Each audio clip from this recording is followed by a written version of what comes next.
Oi, Rodrigo, tudo bom? E aí, tudo bem? Boa Tudo bem? noite. Sim. Boa noite. O pessoal tá entrando, Laís, Babi, Iranilson, tudo bom? Ó, a Ida ela tá falando, excelente tema com meu colega de comissão. Grande colega de comissão. Aliás, nas lives, os amigos e amigas lá da comissão têm sempre prestigiado bastante. Nossa comissão tem gente muito boa, muito interessada, então estão sempre. Eu estou sempre acompanhando, né? Que estou vários colegas participando, mas Uhum. quando eu participo também tem uma adesão boa. Maravilha. Grupo interessante. Luciano tá aqui, Andrei. Só para vocês entenderem, pessoal, que a gente está falando de comissão, eu vou falar um pouquinho do Rodrigo. Rodrigo, que é nosso professor no New Law também. Ele é advogado, mestre e doutorando em Direito Civil pela UERJ. Visiting Researcher pelo European University Institute e coordenador de Direito e Tecnologia da ESA, da OAB do Rio. Então, por isso que a gente está falando tanto assim de comissão. Rodrigo, quais foram os temas das aulas que você deu no New Law? Eu falei de transmissão internacional de dados, né, com base na LGPD e na GDPR. Falei sobre proteção de dados, sobre LGPD, sobre direitos dos titulares. E foram umas 3 ou 4 aulas já, sempre sobre esse tema atinente à privacidade e proteção de dados. Bacana. Rodrigo, que é um grande especialista nesse tema. A gente fez uma live também sobre o papel do Data Protection Officer. A LGPD ainda Isso, estava para entrar em vigor bem foi perto. muito interessante. Foi Gravamos lá, né? Gravamos lá no New Law, né? quando a gente ainda não estava em quarentena. Bom, Isso.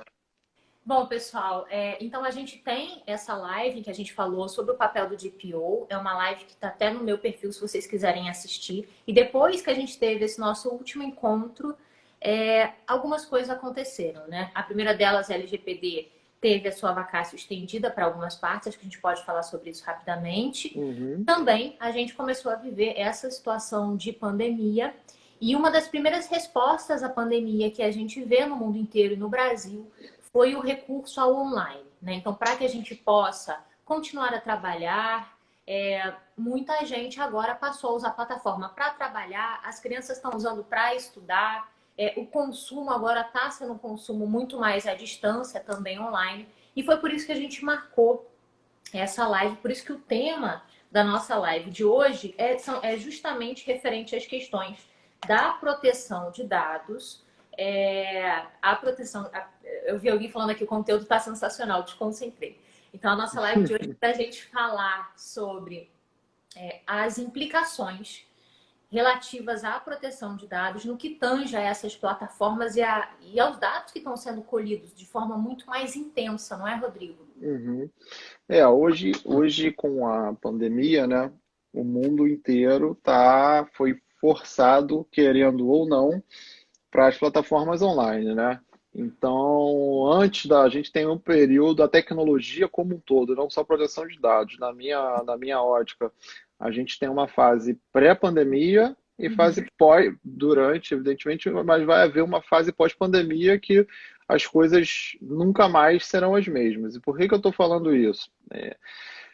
Eu participei de um webinar na semana passada, foi muito interessante, tinha ministro do STJ, o Marcos Vinícius lá do Conselho Federal da OAB, só gente de peso, e assim, aprendi muito nessa live. Uma das coisas que eu falei, e vou repetir agora que eu acho importante, é o seguinte: logo no início da pandemia, o Yuval Harari, que é o autor lá do Homo Sapiens, Homo Deus, aqueles livros best-sellers, né, que hoje é uma grande voz nesse período de pandemia, porque ele já falava sobre isso nos livros dele.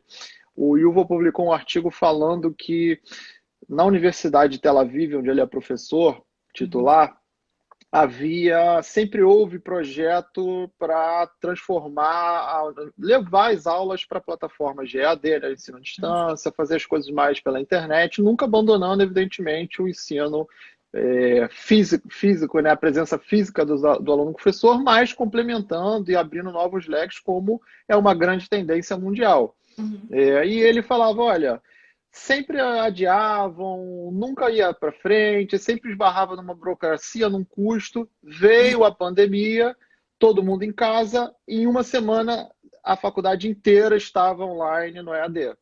Então, o que que o Yuval quer dizer com isso? E eu concordo e eu tenho defendido muito isso. A pandemia, o Covid-19, ou qual é o nome que a gente quer dar para esse momento que a gente está vivendo, foi um grande acelerador de tendências.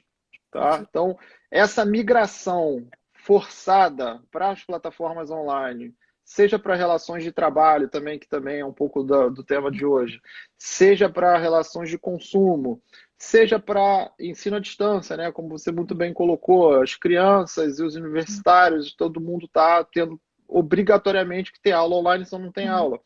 Isso tudo sempre foi uma tendência. Isso tudo sempre cresceu muito ao longo dos anos. Só que agora o crescimento é exponencial. E aí o maior exemplo disso, para nos trazer também mais a realidade, é o Zoom, né? O Zoom é a plataforma mais utilizada, mais popular, que hoje tem 200 milhões de usuários. Esse Já deu número, problema, né? Que já deu problema para vários problemas. a gente pode até depois tratar desse. Isso. O Zoom sempre foi famoso antes da pandemia. O Zoom já era famoso por ter uma política de privacidade um pouco obscura, às vezes nem obscura, mas uma política de privacidade não pró-privacidade, que não tinha um privacy by design como a gente espera. E a utilização do Zoom botou os olhos do mundo em cima de uma plataforma que até então era usada de maneira esporádica, eventual.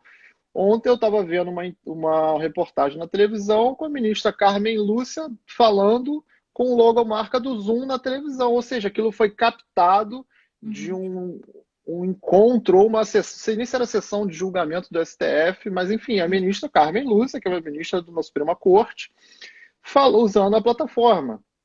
Quando que a ministra Carmen Lúcia, em tempos normais, utilizaria o Zoom? Eu acho que nunca. Seria muito improvável. Mas talvez a Suprema Corte, em tempos normais, daqui a 50 anos, fosse utilizar essas plataformas. Era o caminho sem volta e as pessoas estão... que o Yuval disse, e eu estou reiterando as palavras dele. A pandemia, ela potencializou, ela acelerou movimentos naturais. Tem um outro exemplo também, que foi da semana passada, recentíssimo, a alteração da Lei 9.099 dos juizados, possibilitando a conciliação através de videoconferência. Perfeito. A videoconferência é uma grande tendência para o processo civil, para o processo judicial brasileiro, não só civil, né? Porque já há menções à videoconferência no CPC, que já está em vigor há algum tempo, alguns anos. Então, veio a pandemia e o judiciário se vê com a seguinte situação: não dá para fazer audiência presencial por enquanto, não sabemos quando retomar. Como tratar disso de maneira eficiente sem pôr as pessoas em risco? Alterando a lei, possibilitando a videoconferência, que era algo que era, na minha opinião, eu acho que isso não é nem uma questão de opinião, porque dados demonstram isso, as plataformas online sempre tiveram um crescimento muito acima de outras plataformas, porque pela praticidade, pelo baixo custo. E a gente vê o caso do Skype, por exemplo, que é uma empresa de Israel que foi comprada pela Microsoft. A gente vê o próprio WhatsApp, né, que foi uma startup de tecnologia comprada por, salvo engano, 16 bilhões de dólares pelo Facebook, e por aí vai. E aí vem a pandemia e escancara esse caminho com bastante ênfase. Maravilha. Acho que a gente pode começar falando, então, sobre as questões que se colocam no que se refere à proteção dos dados que são capturados por essa plataforma. Eu te pediria, Rodrigo, para explicar para o pessoal só essa questão de captura de dados, que eu acho que nem todo mundo entende. E depois acho que a gente pode entrar nessa discussão, falar o que é proteção de dados, e depois a gente vai levando para a problematização, LGPD, extensão de vacácio. Eu vou só pegar um reloginho aqui, eu vou pedir para você ir começando ouvindo, tá? Tá bom. Com relação a essa questão de, como você mencionou, de dados pessoais, né? Eu acho que a melhor forma da gente trabalhar e falar sobre isso seria a questão do tratamento de dados. Essa é a nomenclatura, né, que a Lei Geral de Proteção de Dados dá, a GDPR também. Então, a atividade de tratamento de dados, conforme o artigo 5º da LGPD fala, qualquer atividade, basicamente, é um leque quase que parece um tipo penal que trata, sei lá, tráfico de drogas, que é receber, manipular, repassar, é igualzinho com o tratamento de dados. Então, se você receber, se você arquivar, se você deletar, se você repassar, se você manipular, qualquer atividade que envolva dados pessoais, a lei encara como tratamento de dados. Então, E para o pessoal, Rodrigo, sem querer te interromper, o que é dado pessoal? o dado pessoal, de acordo com o LGPD também, é qualquer informação identificada ou identificável de uma pessoa natural, uma pessoa física, né? A PJ, as empresas não têm dados pessoais próprios, elas podem tratar dados pessoais de terceiros, pessoas físicas. Mas uma empresa pessoal não pode ir à justiça pedir tutela de seus dados pessoais. Então, essa é a primeira questão. Então, dado pessoal, segundo a legislação, a LGPD define o que é dado pessoal e qualquer informação identificada ou identificável. E ela o faz de maneira proposital. Essa questão do identificável não é um rol exaustivo. Qualquer informação que possibilite a identificação de uma pessoa pode ser considerado um dado pessoal. Então, por exemplo, esse é o maior, que aí o meu colega lá de São Paulo, Bruno Bione, que é uma grande autoridade no assunto, né? Meu amigo, conheci o Bruno ainda no mestrado, ele também fazendo a sua dissertação antes de publicar o livro, já trocamos, a gente conversa muito, a gente troca muita ideia, já trocou muita ideia, ele é uma pessoa nota 1000 e ele é uma grande autoridade nessa questão. E o Bruno, ele tem muita publicação falando do falso dilema, do falso argumento da anonimização de dados. Por quê? A LGPD fala que dado anônimo, ou seja, o dado anonimizado que não permite a identificação, não é dado pessoal, então não incide a LGPD.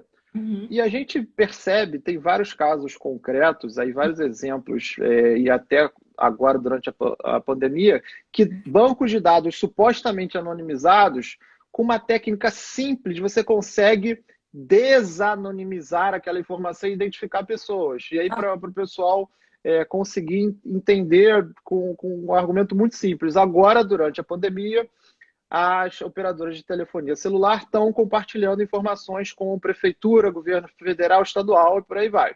Supostamente, essas informações são anonimizadas. Não tem lá o seu nome, não tem lá o seu CPF, mas tem outras informações do cadastro, do banco de dados que são repassadas. E aí todas os grandes meios de comunicação já conseguiram identificar diversas pessoas nesses bancos de dados, seja pelo histórico de deslocamento, seja pelo horário que ligou, que desligou, você reindexando isso com outras informações, você consegue chegar àquela pessoa única, identificada, o que demonstra que aqueles dados não são anônimos, e isso gera uma incidência de LGPD. Tá? Então, isso é um ponto muito complicado e tem gente que defende que não existe anonimização completa, porque você utilizando tecnologia, inteligência artificial, big data, algoritmo, você consegue reidentificar muita coisa. Tem uma reportagem no New York Times recentíssima também falando sobre essa mesma questão nos Estados Unidos, onde eles conseguiram, num banco de dados supostamente anônimos, identificar funcionário da Casa Branca, funcionário do Departamento de Defesa, do FBI, do CIA, justamente pelo histórico. Olha, eles pegaram lá o histórico, o número XYZ, que não era o número de telefone, era o número de identificação, que era totalmente randômico. Ele saía todo dia da Virgínia e ia para a Casa Branca. E ele estava num condomínio de luxo na Virgínia e ia na Casa Branca. Eles conseguiram no Google botar lá, funcionário Casa Branca, mora no condomínio tal. Acharam a pessoa que mora lá. Foram ver aquela pessoa que saía todo dia para trabalhar na Casa Branca. Então, às vezes, é muito fácil você identificar. Imagina numa situação dessa, de um funcionário da Casa Branca que pode ter alguma questão de segurança e tal. E por aí vai. E o Matheus Drummond mandou uma pergunta para a gente, que é a seguinte: ele perguntou se essa definição de dados pessoais também inclui alguns tipos de dados públicos. Ele colocou aqui, como, por exemplo, aqueles dados pessoais que estão indicados num processo público. Sim, com certeza. O processo judicial administrativo, o princípio geral é da publicidade, né? A exceção é que ele seja privado. Então, as nossas informações que estão num processo que eu entrei no juizado especial civil contra uma empresa de telecomunicação porque eu quero dano moral, tá? Hipoteticamente. Esses dados que estão nos servidores do Tribunal de Justiça, que estão indexados pelo Jus Brasil e outros sites e outras plataformas, se puderem me identificar como meu nome, meu CPF, meu endereço, meu telefone de celular, minha OAB e por aí vai, são dados pessoais e vão estar sujeitos a LGPD. Só que, para desmistificar uma coisa que eu percebo que muita gente que ainda não está familiarizado com o regime de proteção de dados pode acabar confundindo. O fato de incidir LGPD, o fato de haver uma tutela de dados pessoais, não quer dizer que não pode fazer nada com esses dados. Não, muito pelo contrário. Existem 10 requisitos legais na LGPD para tratamento de dados de maneira lícita. 9 deles, vou botar 9 deles, são sem consentimento. Em 9 hipóteses, eu não preciso dar o meu consentimento e aquele tratamento de dados vai ser lícito. Vai depender de cada atividade, de requisitos estritos, de princípio da segurança, de accountability, de transparência e por aí vai. Mas o tratamento de dados é possível e vai estar lícito de acordo com o LGPD, independente de consentimento em muitos casos. Existem, claro, situações trincheiras que a lei coloca, que fala, olha, aqui você não passa, aqui você tem que ter o consentimento. Tá? Eu vou aproveitar que você está falando bastante de LGPD para te pedir para explicar para o pessoal um pouco do que aconteceu com a LGPD e de como você vê que fica a nossa situação nesse momento em que a gente tem tantos dados sendo coletados por essas plataformas, porque a gente está usando muito, sem a LGPD. Assim, eu já conversei com a Chiara sobre esse assunto, ela falou, Isabela, na minha visão, a gente precisa lembrar que, assim, mesmo sem ter LGPD, tem outros normativos que protegem esses dados. Ela tem uma posição pessoal de que a entrada em vigor da LGPD daria mais segurança para a gente, porque é como se a LGPD fosse mais granulada, trouxesse obrigações mais específicas. Eu já conversei com o Becker sobre esse assunto também. O Becker, ele acha o contrário. Ele acha assim, que não daria para a Uma LGPD figuraça. agora, porque não tem, o Congresso não está aí, não tem discussão suficiente, enfim. E aí eu queria ouvir um pouco da sua opinião. Tá. Enfim, você já conversou com a Chiara, eu estou em maus lençóis agora, porque a Chiara é professora, grande amiga e colega de doutorado, né? Fazemos doutorado juntos lá na UERJ, ela é uma grande autoridade no tema, respeito e admiro muito ela. Mas eu tenho uma opinião muito parecida com a dela.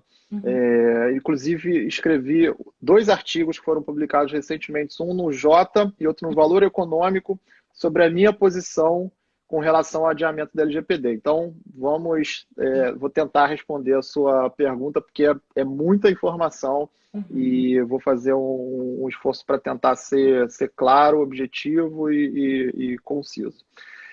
Existem várias frentes hoje políticas para o adiamento da LGPD, que inicialmente estava prevista para entrar em vigor em agosto desse ano. Tá? Então, a gente estava na reta final de vacatio legis, né, que é aquele período em que a lei ainda não produz efeitos, para até agosto, para dar tempo. Foram 2 anos, seriam 2 anos de vacatio, para dar tempo das empresas do poder público, a LGPD se aplica para o poder público normalmente, o judiciário, executivo e legislativo, e para as empresas privadas também, e para as pessoas físicas também.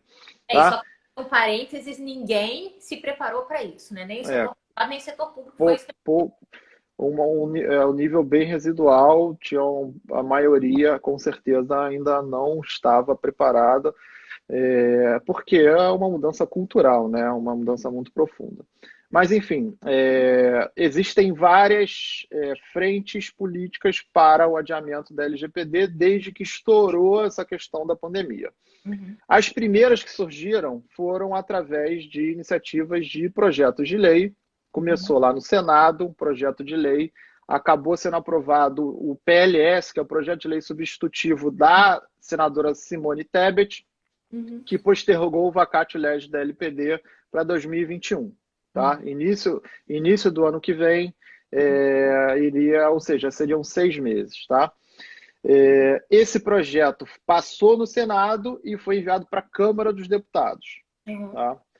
A Câmara dos Deputados ainda está apreciando esse PLS, Projeto de Lei Substitutivo do Senado, e nós temos mais de 500 deputados, e ontem a última atualização que eu vi é que já tinham mais de 14 ou 15 emendas para alterar essa questão do vacatio legis. Tinha emenda pedindo a supressão, ou seja, não altera nada do vacatio legis, tinha emenda pedindo a manutenção, o aumento da vacatio legis, ou seja, para junho, julho e para aí 2022 e por aí vai.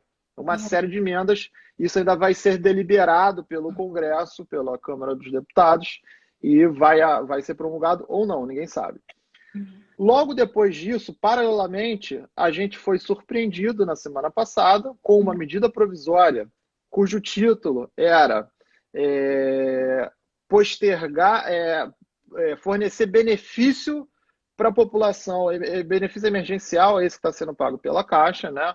E veio no último artigo, ou seja, o famoso jabuti, como a gente chama no Brasil, a postergação da vacatio para o ano que vem também. Ou seja, hoje nós temos uma confusão jurídica que foi criada, que dá uma incerteza jurídica gigantesca, que é um projeto de lei na Câmara, postergando a vacatio, e uma medida provisória editada pelo Poder Executivo, postergando também.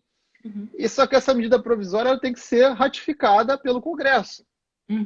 A palavra final, digamos assim, vai caber ao Congresso. Só posterga ou não. Então, olha a situação que a gente criou. O Congresso pode rejeitar essa medida provisória, falar, olha, não concordo com essa postergação, esse artigo aqui, retira, e pode também pegar uma das emendas retirando a vacatio daquele projeto do Senado e a LGPD entrar em vigor em agosto de 2020, como estava inicialmente programada. Então, quiseram postergar para dar uma tranquilidade e, no fim da linha, hoje, eu estou falando por hoje... Insegurança jurídica absurda. Insegurança total. A verdade hoje é o seguinte, ninguém sabe quando a LGPD vai entrar em vigor. E para explicar isso, você viu quanto tempo eu perdi, não sei nem se vocês me entenderam, porque está realmente complicadíssimo. Mas resumir, ainda não temos conversa de bar, porque não pode ir no bar, mas se você for lá conversar pelo Zoom ou por algum aplicativo com seus amigos, com a sua família, se alguém te perguntar, você fala, olha, hoje está uma confusão no Congresso, a palavra está com o Congresso, mas a medida provisória, uma vez editada, ela começa a produzir efeitos, então a LGPD hoje está postergada para 2021, tá? Isso Tá ótimo, não? A gente entendeu, foi ótimo. E a pergunta é, Rodrigo, agora a seguinte. Tá certo. Então, se a gente pensar que a LGPD está postergada, alguma coisa nos protege quando a gente usa esse tipo de plataforma, seja para estudar, seja para trabalhar? A gente tem algum normativo em que a gente busque proteção? Temos sim. E também, para complementar a resposta que eu vou te dar agora, a gente precisa, eu ia falar isso na resposta anterior, mas é tanta coisa que acabou fugindo, mas tem tudo a ver com isso que você trouxe agora. A gente precisa desmistificar uma questão que muita gente propaga falsamente, de que a LGPD é incompatível com o combate ao Covid. Por quê? Para combater o Covid de maneira eficaz, você tem que rastrear celular, você tem que rastrear movimento de pessoas, você tem que rastrear temperatura, você tem que botar a tecnologia em campo para auxiliar. Todos os casos de sucesso no mundo inteiro, Coreia do Sul, Alemanha e por aí vai, todos os casos que têm sido entendidos como os casos de sucesso no combate ao Covid usaram tratamento de dados maciçamente. A LGPD, como você mencionou que a Chiara já adiantou, a LGPD traz todas as hipóteses legais nos artigos que eu mencionei para vocês, que eu publiquei no Jota e no Valor Econômico, perdão, eu menciono, eu dou justamente, não vou perder tempo com isso, mas existe na LGPD todos os fundamentos jurídicos para tratar dados em situações como a da pandemia, que é para cumprimento de políticas públicas, para tutela da saúde e por aí vai. Então, esse é o primeiro mito que cai por terra, não precisa ser advogado, jurista, nada é só ler LGPD que você vai ver, claramente está muito claro lá. Então, esse é o primeiro mito, né, que cai por terra. E para responder expressamente a sua pergunta, existem alguns dispositivos no Brasil que se aplicam. O primeiro deles é a Constituição. A gente tem no artigo 5º a privacidade, a inviolabilidade das comunicações e tal, como uma cláusula pétrea, um direito fundamental. Isso já é Não, eu gosto sempre de bater esse ponto, porque é muito engraçado a gente ver as pessoas falando, olha, LGPD e tal, não entrou em vigor, então eu posso fazer o que eu quiser com os dados. E não é assim, né? E o primeiro documento que a gente tem que olhar é a Constituição. A Constituição já traz isso. Exatamente. Só que a Constituição, ela traz uma previsão Etérea. etérea, não é que não se aplica, né? Ela se aplica, a gente hoje já está superada, os princípios constitucionais, os direitos fundamentais estão lá, já se aplicam a dignidade da pessoa humana, mas, sob o ponto de vista do pragmatismo, né, para você fazer um programa de compliance, não dá para fazer só com a Constituição, né? Ela é o ápice do ordenamento, mas a gente precisa de algo no piso, tá? Então, a gente tem a Constituição, para aplicações de internet, né? Quando houver a incidência da internet, a gente tem o Marco Civil da Internet, que trata muito de privacidade e proteção de dados em vários artigos, tá? Só que o problema é que ele só se aplica para a internet. Então, se você for num hospital buscar atendimento pessoalmente, não se aplica a Marco Civil da Internet. O hospital, a primeira coisa que você chega no hospital, o que acontece? Você preenche uma ficha. O que está naquela ficha? Os seus dados pessoais sensíveis, seu histórico médico. Uma pergunta, mas se eu usar uma plataforma que depende de internet para funcionar, se aplica o Marco Civil ou só se aplica o Marco Civil na internet aberta, digamos assim? Eu acho que não. Se você utilizar uma plataforma, um aplicativo ali para fazer o atendimento, pode se entender. Eu acho que a gente vai entrar numa zona cinzenta. Eu não queria. Pensei sobre esse Eu assunto. não queria responder a sua pergunta de maneira peremptória, porque eu acho que vai depender um pouco da situação. Por exemplo, para o hospital, se ele está contratando um serviço de um aplicativo terceirizado, que você bota ali num tablet dentro do hospital fisicamente, eu acho que entre o paciente e o hospital, talvez não, mas entre o paciente e o aplicativo, com certeza Entendi. absoluta. Entendi. Tá? Então, mas assim, essa pergunta é um terreno um pouco pantanoso. E aí vem a LGPD para acabar com isso, não tem Sim. esse problema. E a gente tem várias, tem decreto de dados pessoais, a gente tem até o Código de Defesa do Consumidor, de alguma forma, que trata de bancos de dados. A Verdade. gente tem, o que a gente tem hoje é uma legislação pulverizada, né? Uma legislação setorial. Então, para telecomunicações, a gente tem várias regras que tratam de dados pessoais. Para banco, né, sistema bancário, o Banco Central, ontem saíram as regras do Open Banking, falando de várias questões. Aliás, a regulamentação do Banco Central do Open Banking menciona LGPD umas 20 vezes. Ah, é? Vai porque você precisa fornecer os seus dados que estão no cadastro do seu banco para o outro banco ter acesso, para ele poder te oferecer serviços mais competitivos. Então, os dados pessoais estão no coração dessas operações. A grande dificuldade, como a Chiara já adiantou, que você muito bem colocou, é que a LGPD ela traz uma granularidade. Ela prevê diversas situações, ela traz muito mais segurança jurídica. Essa é a grande falácia que eu acho. E aí respeito todas as opiniões, até o Daniel Becker, o meu artigo, eu fui provocado por ele, no bom sentido. Eu li um artigo dele sobre a prorrogação do vacate e falei, eu discordo totalmente, eu tenho que publicar algo no sentido contrário. Depois a gente conversou, foi ótimo. Enfim, eu respeito as posições do contrário, mas eu tenho uma posição bastante enfática que é uma grande falácia. A LGPD entrando em vigor, ela não vai resolver todos os problemas, ela é uma lei como todas as outras, cheias de imperfeições, mas ela tem muitas qualidades, ela traz segurança jurídica. E aí você quer uma prova cabal, que não sou eu que estou dizendo, tem uma ADI, que é uma ação direta de inconstitucionalidade no Supremo, não sei o número dela de cabeça, mas é do caso do IBGE, é o famoso caso do IBGE que está lá com a Rosa Weber no Supremo. Conta pra gente o que é esse caso, porque eu tô meio perdida aqui. Tá, vou resumir brevemente. Saiu uma medida provisória há pouquíssimo tempo falando que as companhias de telefone deveriam fornecer os bancos de dados de todos os seus clientes para o IBGE.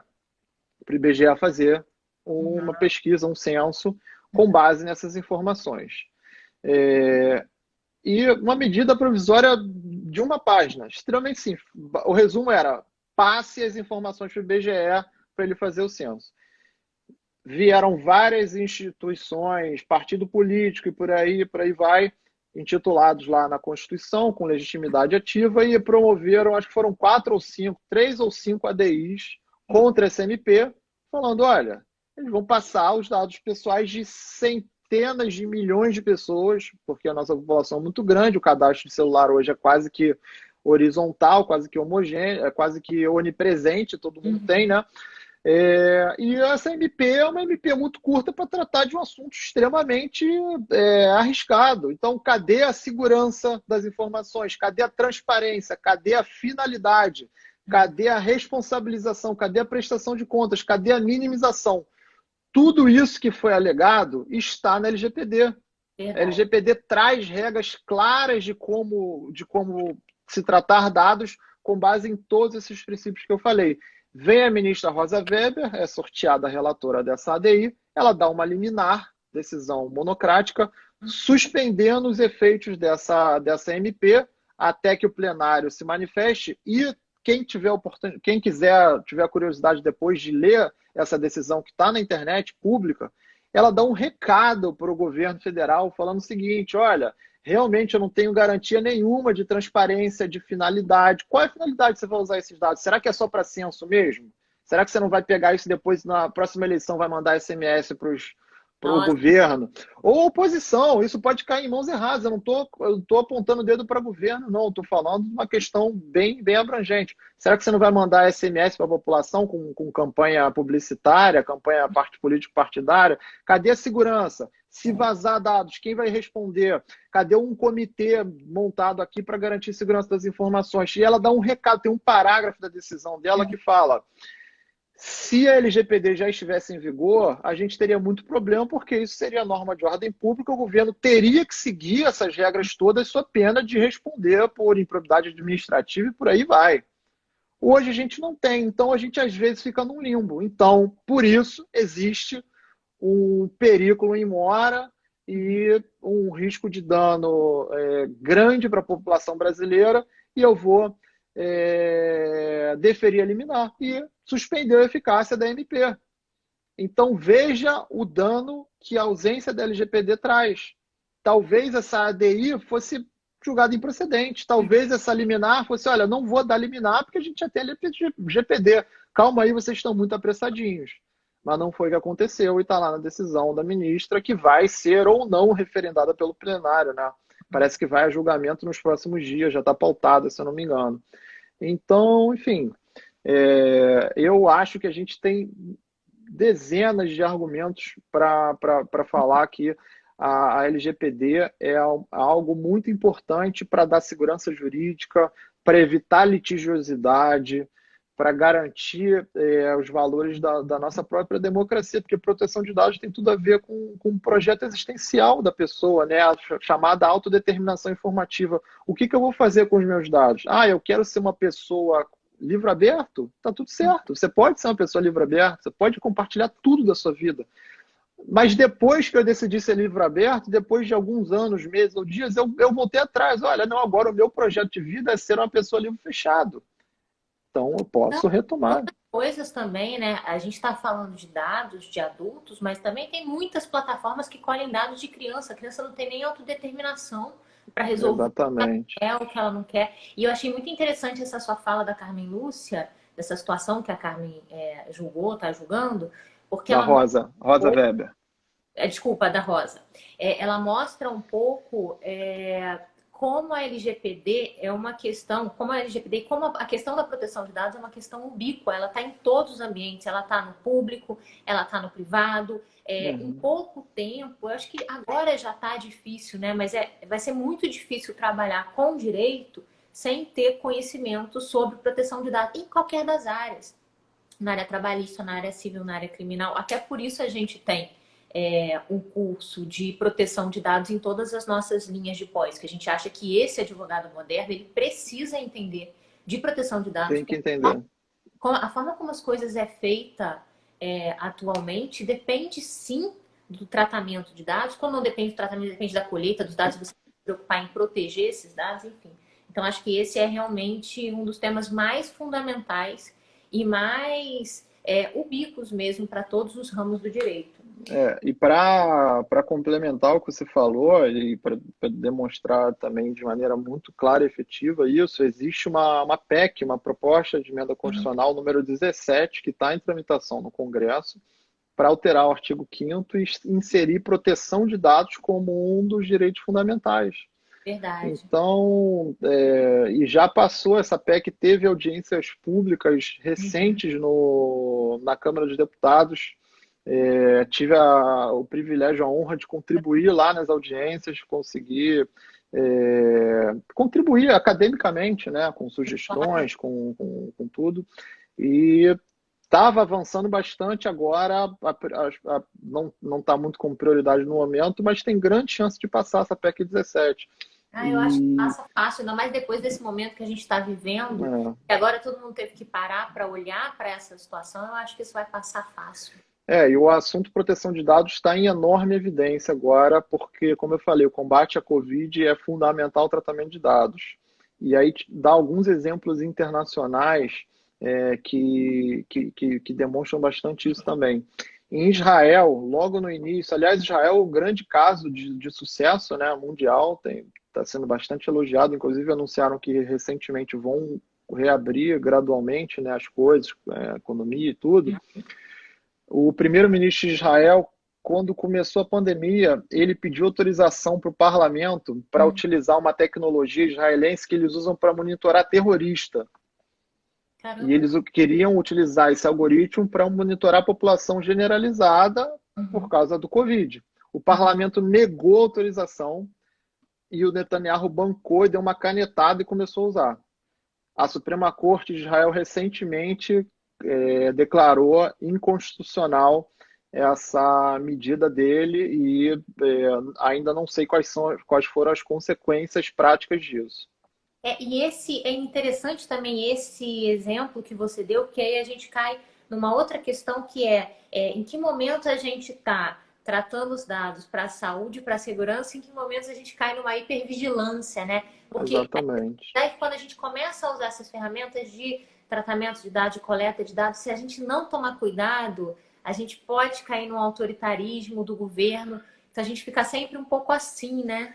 Exatamente. E a questão, e aí eu também não falo nem só de governo, tá? E quando eu estou falando de governo aqui para combate à Covid é mundo, não estou falando do Brasil isoladamente. A gente tem muitos exemplos, e aí talvez os Estados Unidos, pós 11 de setembro, seja o maior exemplo, do seguinte: em situações de exceção, se aplicam regras de exceção. Só que essas situações de exceção, como agora o combate ao Covid, elas têm que ser temporárias. Elas têm que ser início, meio e fim. O Covid vai acabar. Pode ser amanhã, pode ser daqui a alguns anos, alguns meses, mas ele vai acabar. Isso todos acreditamos, a ciência mostra isso. Esperamos, não queremos viver Esperamos. sempre. O Covid vai acabar porque um dia vai haver algum tipo de cura. Não é possível. Todas as outras que aconteceram houve cedo ou tarde.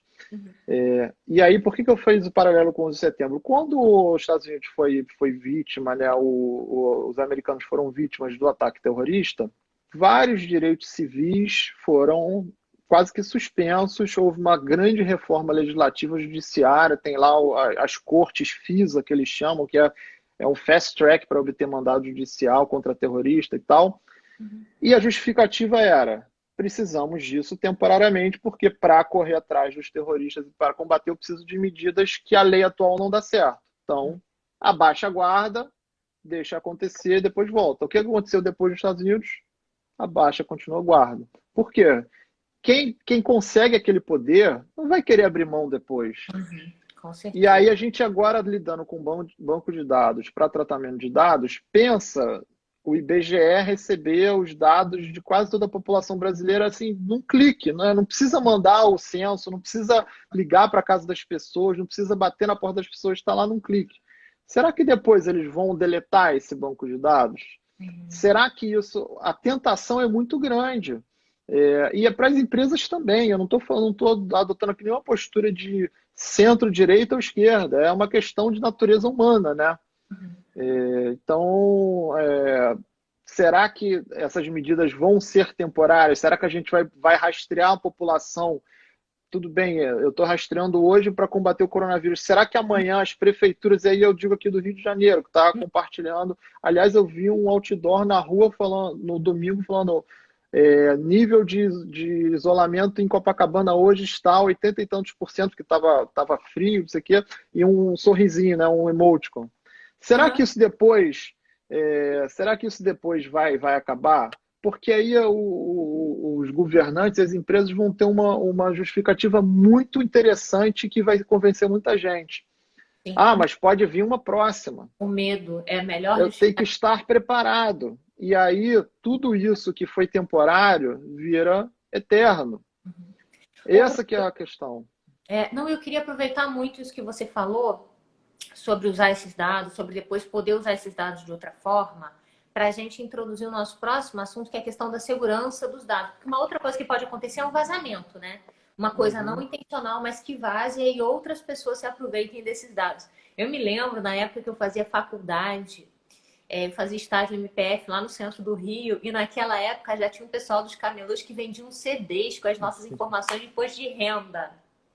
E naquela época já tinha gente que comprava, né? Porque é interessante ter acesso a esse tipo de dados. Uhum. Então, se você tem um banco muito poderoso, e isso vaza, isso também pode ser um problema grande. A gente teve aí alguns problemas de segurança da informação já durante essa pandemia. Você pode falar um pouquinho para a gente sobre esse assunto? Explica para o pessoal primeiro o que é segurança da informação. A gente tem uma ideia, mas é sempre bom voltar para o conceito, né? Então, o princípio da segurança, que é a segurança da informação, ele está previsto lá na LGPD. Uhum, Então, a LGPD, assim como a GDPR, quando eu falo GDPR é o regulamento europeu, que é a LGPD europeia, digamos assim, uhum, falam que os agentes de tratamento de dados têm que adotar medidas de segurança eficazes para tentar evitar acessos indevidos, tratamentos ilícitos e os famosos, que são os famosos, podem ser também os famosos vazamentos de dados. Isso não é uma obrigação de resultado, né? Então, assim, eu não posso garantir que nunca vai haver nenhum tipo de incidente ilícito, porque existem situações que são absolutamente inevitáveis, que vai ter, não tem como, a tecnologia não permite. Mas existe uma obrigação legal de adotar uhum. algum tipo de medida. Quais são as medidas? Não sabemos. E eu acho que, Mas de alguma forma, sem querer te interromper, essas medidas devem ser, de alguma forma, ter alguma relação também com quem está coletando esses dados. Então, se é uma isso, empresa exatamente, gigantesca, exatamente, eu posso exigir mais. exatamente, Se é uma padaria gigante, exatamente. a gente exige menos. Acho que foi você que me ensinou isso, aliás. Exatamente. Vai depender da atividade. Então, por exemplo, com banco, a gente, se roubarem dinheiro da sua conta corrente, furtarem dinheiro, sumiu o seu saldo. Você tinha R$ 1 milhão no seu saldo disponível do dia. No final do dia, zero. Sumiu. Aí Uhum. o banco hoje, de acordo com o nosso ordenamento jurídico e com o entendimento simulado do STJ, não pode falar, fui vítima de um hacker que roubou o seu Uhum. dinheiro, furtou o seu dinheiro. Uhum. Hoje o STJ já simulou isso, falando, olha, fraude bancária é risco do banco, por quê? A gente espera que uma instituição financeira garanta a segurança. Se Uhum. você é assaltado com uma arma, com uma pistola na sua cabeça dentro na boca do caixa, não tem fato de terceiro, né? Não pode alegar que aquilo é inevitável. Aquilo é inevitável porque ele tem segurança armada, ele tem que ter uma Uhum. segurança, e aí eu estou falando de segurança do dinheiro, não é da informação, mas o entendimento que se tem com proteção de dados é a mesma coisa. Então Uhum. você tem os seus dados lá no Google. O Uhum. Google fatura 5 bilhões de dólares por mês, na Uhum. média.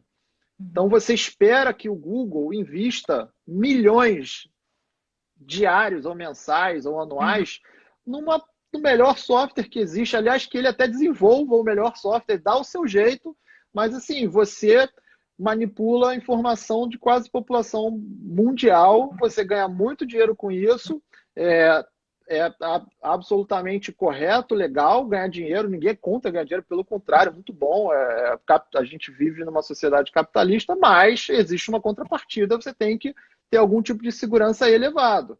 Agora, como você muito bem colocou, a padaria da esquina começou a fazer um programa de fidelidade para, olha, se você comprar 10 pães, você ganha um pão grátis, e para isso você tem que preencher um cadastro. Uhum. Aí chegou lá um funcionário e vazou, começou a ligar para as pessoas para exigir, para pedir alguma coisa. Uhum. Houve uma violação, houve um tratamento ilícito de dados pessoais ali, violou uma regra de segurança porque a padaria não manteve aquelas fichinhas físicas num ambiente seguro. Uhum. Será que até que ponto a gente tem que exigir uma política da padaria que tem uma filial que é gerida pelo seu Manuel há 50 anos, que fica lá no caixa e no balcão e a Dona Maria faz o pão? Entendeu? Então a gente tem que ter dois pesos, duas medidas Uhum. até a igualdade substancial, né? Então não vai dar para exigir da padaria. O que, é que eu quero dizer com isso? Eu não quero dizer que a padaria não tem responsabilidade, tem sim, Uhum. mas não dá para exigir da padaria da esquina a mesma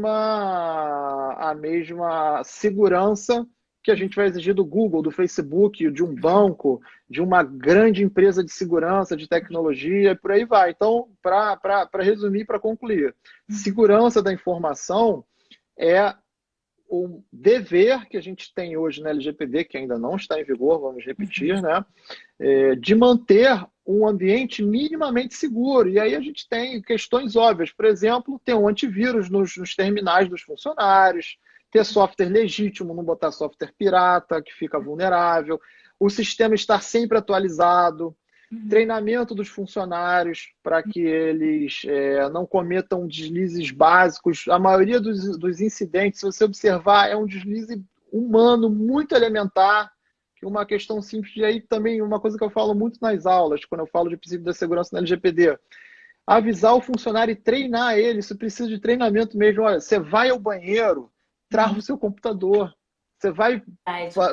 vai fazer fofoca no cafezinho com seus amigos, com suas amigas, trava o seu computador, não deixa aberto, porque aí vai o espertinho, às vezes o seu companheiro de trabalho que está mal intencionado ou um prestador interno, um entregador de um aplicativo que está lá entregando alguma coisa, vai lá e surrupia, bota um pendrive, faz alguma coisa, acabou. Você tinha o melhor software do mundo, a empresa mais segura do mundo, com reconhecimento de íris, senha tal. O cara que estava lá em pé conseguiu burlar aquele sistema de maneira muito simples. Então, essas medidas que às vezes parecem simples, elas são fundamentais para evitar incidentes de segurança. Ô, Rodrigo, então eu vou aproveitar que você falou sobre isso e te fazer mais uma pergunta. Quando a gente fala sobre a criação de um programa de conformidade com a LGPD, eu queria que você falasse um pouco para as pessoas sobre a antecedência que isso toma, né? Porque normalmente, né, se a gente vai fazer Uhum, uma empresa média e a gente está falando de algo como 6 meses, então é daí que vem aquela ansiedade que a gente tinha, que a gente falava, nossa, as pessoas precisam estudar esse assunto, porque isso precisa acontecer logo, não dá para esperar, né? Não dá para esperar a LGPD entrar em vigor para você fazer com que a sua uhum. empresa atenda aos ditames da LGPD. E eu queria te perguntar, então, o programa de conformidade, você que é uma pessoa que atua nesse campo, o programa de conformidade, então, ele inclui não só essas questões eminentemente jurídicas, mas também essas Uhum. práticas, esse treinamento de pessoal, é isso? Com certeza. Todos os programas que eu participo, que eu participei, todos eles a gente contempla pelo menos assim o mais basiquinho, com empresa muito pequena, uma palestra para os funcionários. Uhum.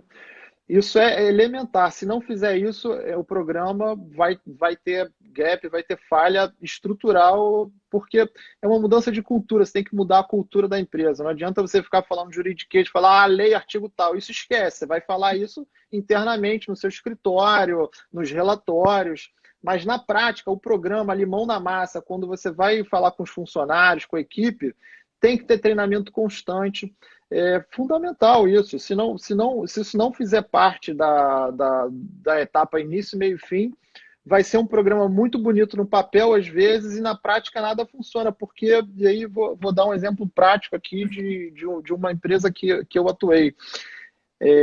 Tem uma empresa que ela tem o seu fundador, que até hoje ele comanda essa empresa, e ele é uma pessoa de mais idade, ele tem a prática dele ainda é, old school, como a gente chama, né? Ele não é muito adepto à informática, ele tem uma secretária para manipular computador, ele não digita nada, não senta nada, ele tem uma pessoa só para isso e ele lida muito com papel. E é uma Uhum. empresa grande, com vários setores jurídico, RH, compliance e tudo mais. Todas as decisões muito estratégicas da empresa, inclusive de demissão de funcionários com hierarquia maior, tem Uhum. que passar por ele e vem um relatório escrito para ele. Uhum. como é que circula esse relatório? Esse relatório ele é escrito por um setor da empresa, vem um papelzinho, fica saindo da caixa de saída de um setor para a caixa de entrada do outro, manipulado por um office boy, digamos assim, uma pessoa que só faz isso. Essa pessoa ela entrega o delivery de documentos internos. Uhum. E até então, esses relatórios eles ficavam abertos na caixa de entrada e saída. Ou seja, qualquer um, inclusive o portador, o office boy, se ele quisesse, ele pegava aquilo lá, funcionário tal vai ser demitido. Estão de acordo? Estava lá. Todas as informações pessoais de muita gente circulando. Uhum. Uma das medidas do programa de adequação, lacrar esses documentos no envelope. Eu não vou mandar o dono da empresa, que é o fundador há décadas, há um tempão, mudar a forma de trabalho. A empresa dele é super eficiente hoje, é super bem gerida, grande empresa, ele quer, deixa ele, não vou mudar. Quem sou eu, jurídico, para mudar o modus operandi dele, mas eu vou recomendar que ele coloque aquilo dentro do envelope lacrado, onde quem manipula aquele documento em trânsito não tem acesso àquele conteúdo. Uhum. Então, isso é uma medida que é, na minha opinião, simples. Quanto que custa isso? 5 centavos ou menos, um envelope pardo, bem feito, lacrado, e a conscientização de todos esses funcionários de que aqueles documentos não podem ficar rolando por aí exposto. Tem que ser lacrado e só pode ver, só pode ter acesso quem efetivamente precisa trabalhar com aquelas informações. E especialmente quando a Lei Geral de Proteção de Dados entrar em vigor, a gente vai ter multas altíssimas para quem desrespeitar, né?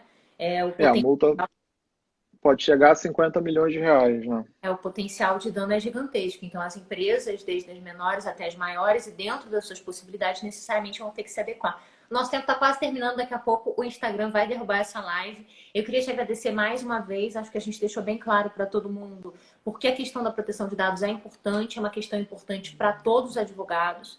É uma questão que demanda uma atualização necessária já agora, porque é uma questão complexa, os programas de conformidade demoram tempo.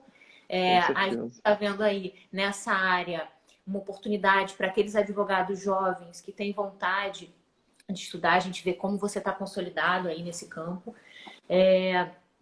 E eu queria te agradecer mais uma vez por ter estado com a gente, pedir para o pessoal dar uma olhada nos cursos de Unilop, porque a gente está sempre atento à questão de proteção de dados, que é uma questão que está presente em todas as nossas linhas. Queria pedir para você deixar um recado final para o pessoal e para eles seguirem o seu perfil profissional, que é um perfil também onde eu encontro muitas novidades. Eu estou sempre repostando coisas que o Rodrigo posta, porque ele está muito atento a tudo que muda. É @prof_rdpg, certo?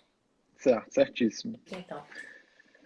Isabela, obrigado. Foi para mim sempre uma honra estar aqui. Já é a nossa segunda ou terceira live, né?